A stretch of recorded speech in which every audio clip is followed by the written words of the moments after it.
Hey everyone!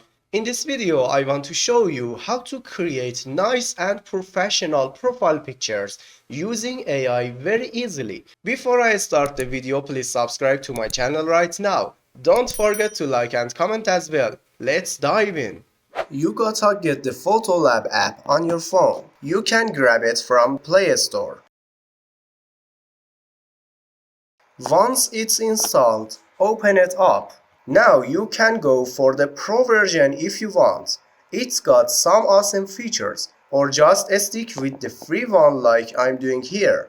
Next, pick a tag or search for whatever theme you wanna use for your profile pic.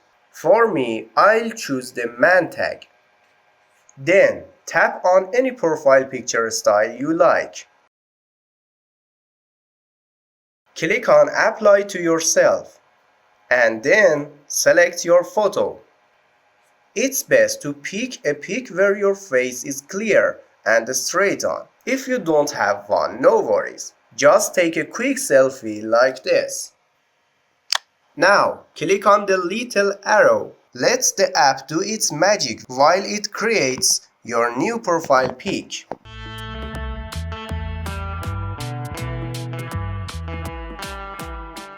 And boom!